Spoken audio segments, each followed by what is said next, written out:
The Particular Abilities of Marinette and Her Discovery of Them by PlantsAreFun06.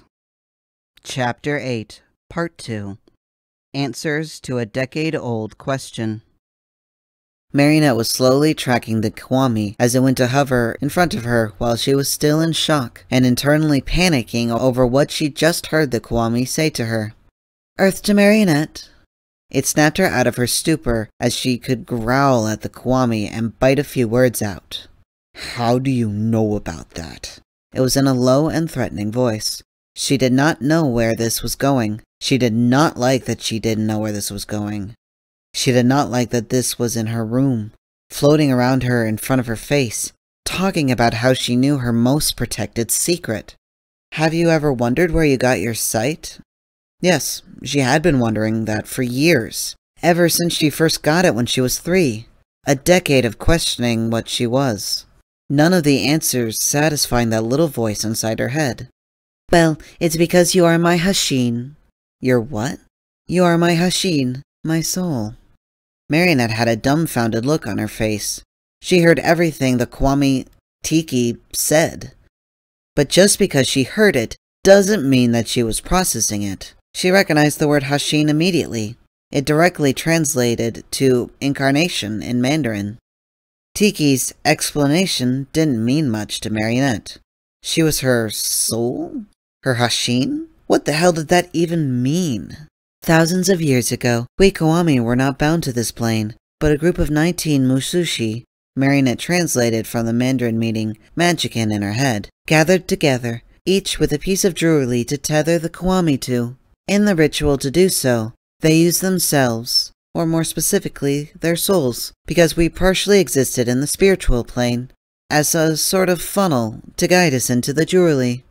After such an act, their souls became linked to us. Because of that, their souls must remain on the same plane of reality as ours.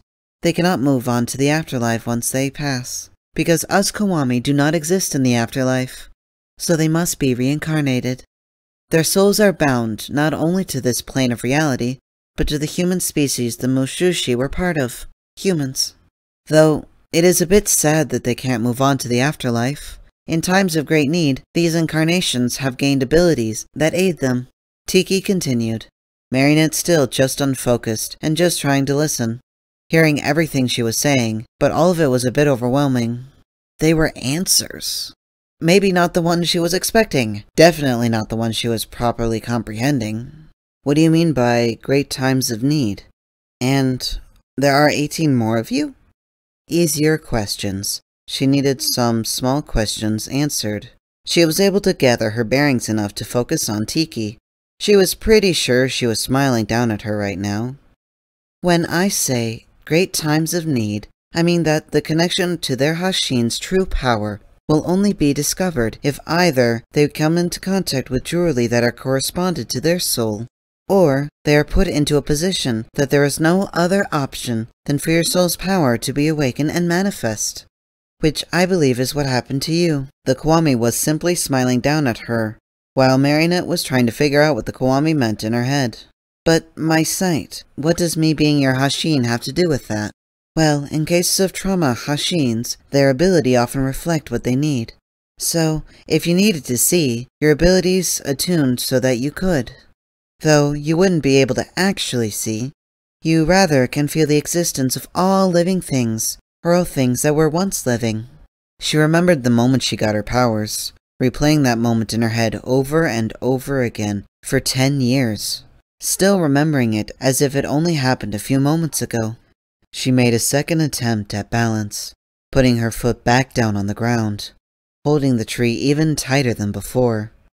The sobs kept coming and coming. With tears came a realization, one truly horrid realization. The realization stopped the loud tears, the panting lungs. She fixed her last foot down and leaned her forehead against the tree. The single thought, the petrifying realization ringing through her head, repeating over and over, "I'm going to die." And a single tear rolled over the scarred skin of her eyes and fell. It made contact with the mud beneath Marinette's feet. It was as if the whole world had exploded.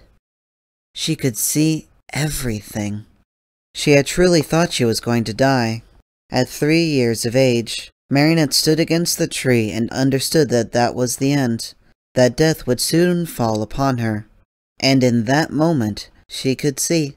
It took her realizing she was going to die to gain her sight.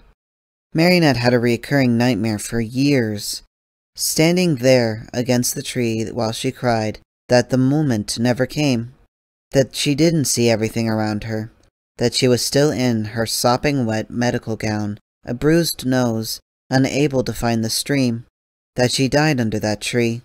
It always horrified her, and every time she would walk down to her Mama and Papa's bedroom and sleep with them for the rest of the night.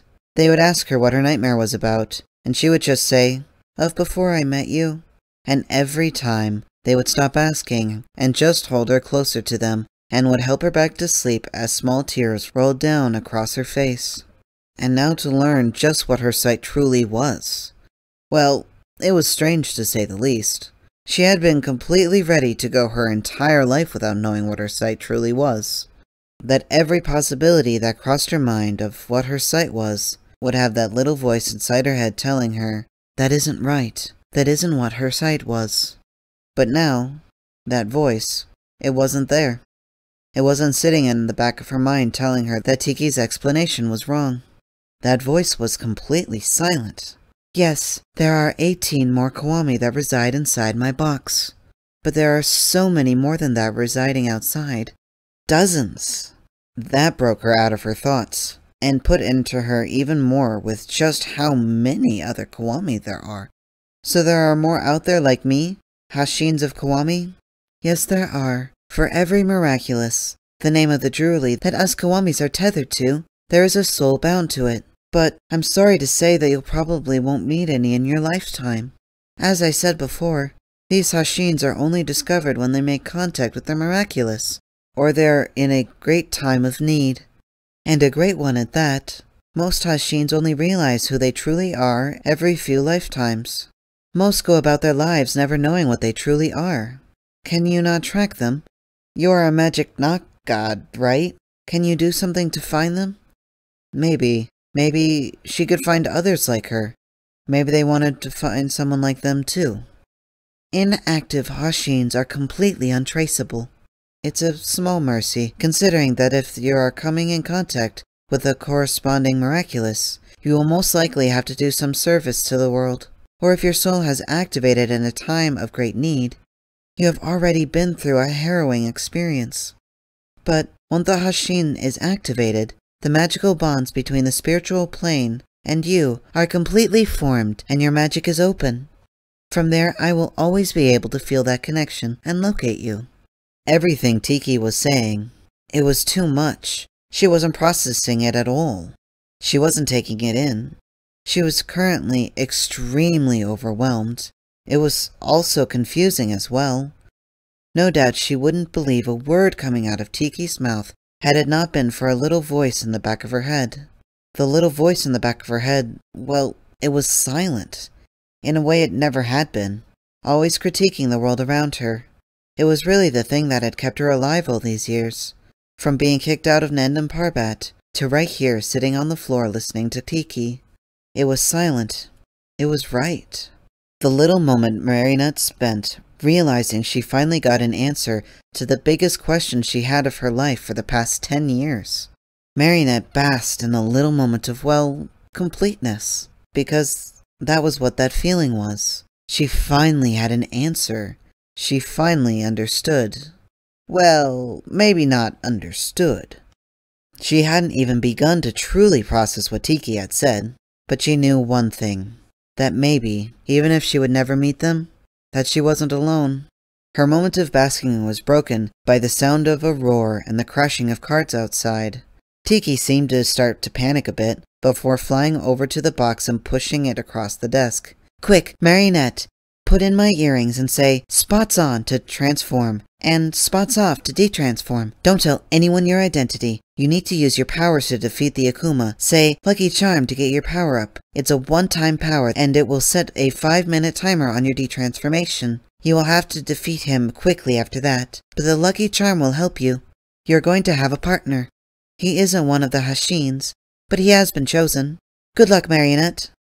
Tiki was talking fast, trying to get everything in as quickly as possible so Marinette could move on. Marinette, the moment she had heard that, listened to Tiki and did as she said. Without putting a serious thought behind it, she grabbed the earrings that were pushed towards her and took her own out before replacing them. Without a moment's hesitation, she transformed, and after the overwhelming, well, she guessed it was creation? She was seeing the transformation of creation. She observed herself and saw herself in a suit that looked like it was what Tiki was, just the overwhelming, what she would call brightness. But she was pretty sure it was more pure creation. When feeling it as well, it was like another layer of skin. It felt like she was directly running her fingers along her stomach, her legs, arms. Though when she attempted to pinch herself, the suit wouldn't allow it. It was incredibly breathable when moving around, and didn't rub against her skin like some of her leotards did.